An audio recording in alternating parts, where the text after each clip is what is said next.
juste faire un petit tuto sur deux espaces RGB très employés par nos clients et puis par un peu tout le monde. Et souvent, j'ai un peu de mal à faire passer le message qu'il ne faut pas, mais alors il ne faut pas, mais pas du tout, utiliser le sRGB comme profil de travail. Alors, comme un dessin vaut mieux qu'une grande explication, je voulais juste vous montrer la différence qu'il y a entre ces deux volumes de profil. Pour ça, j'ai utilisé l'utilitaire ColorSync dans macOS 10, qui est un petit logiciel qui se trouve dans les applications, tout simplement. Donc, on va commencer par aller voir les applications. Donc tout le monde l'a par défaut quand il installe macOS 10. Hein.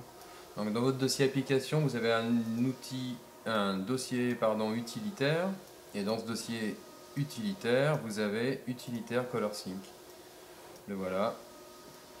Donc ça permet d'éditer, enfin de regarder les profils qui sont sur votre système, ça permet de les visualiser, etc. C'est ce qu'on va faire pour voir la différence entre deux profils RVB de travail. Alors, j'ai ici sélectionné le sRGB.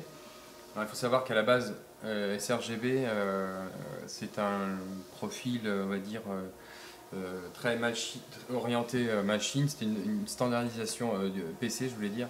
C'était une standardisation voulue par HP et Microsoft au niveau de leur matériel et de leur écran. Mais il n'est pas du tout adapté, enfin c'est un profil très général, liste, mais pas du tout adapté à la photographie. Pour ça que j'ai préconisé Adobe RGB 98 ou même ECI RGB, qui sont des profils, eux, beaucoup plus vastes. Parce qu'il faut savoir que si vous avez un profil de travail comme le sRGB qui est inclus dans votre fichier photographique, toutes les couleurs qui ne sont pas comprises dans ce profil n'existent pas. Hein. Vous ne pouvez pas fabriquer une couleur qui n'est pas dans votre profil de travail. Je vais essayer de montrer ça tout simplement. Je voulais juste vous montrer le volume. Donc ça c'est voilà le vu par le dessus. Là on voit qu'on a l'axe des blancs ici, on a le blanc, la luminosité complète. Donc là on a le blanc à 100% et ici on a le noir. Voilà. Donc là c'est les parties les plus sombres du profil et là c'est les parties les plus éclairées, à 100% de blanc, à 0% de blanc, de luminescence, voilà, sur l'axe ici.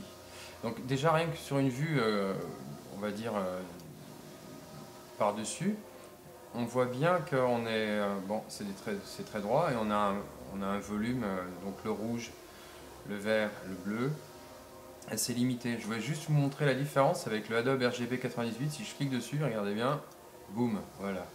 On a déjà beaucoup plus de rouge, beaucoup plus de vert et beaucoup plus de bleu, à tel point que je suis même obligé voilà, de l'ouvrir pour tout montrer. On va refaire Adobe RGB, le voilà, et voilà le sRGB.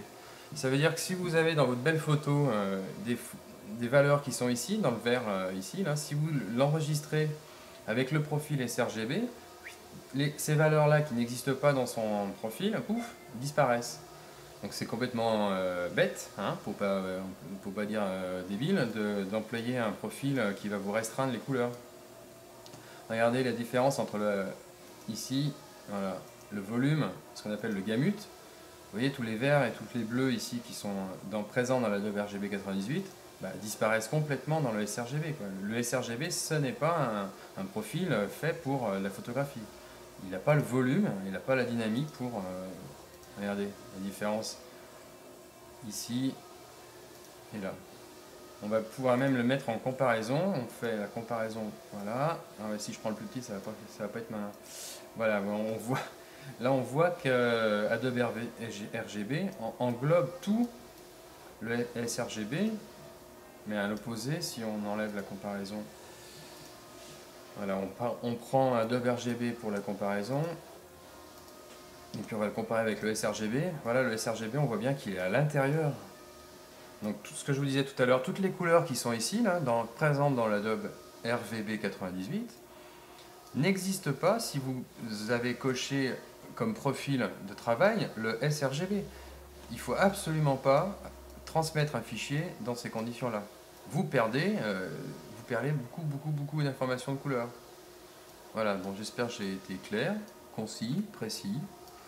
Sur ce, on termine le petit tuto et la prochaine fois on verra justement comment mettre ça en place dans Photoshop ou dans n'importe quel autre logiciel qui traite la couleur. Donc règle, juste pour résumer, employez Adobe RGB 98, hein, et puis si vous pouvez supprimer sRGB, IE, machin truc là qui sert à rien, bah, ça serait aussi bien. Voilà, bye bye.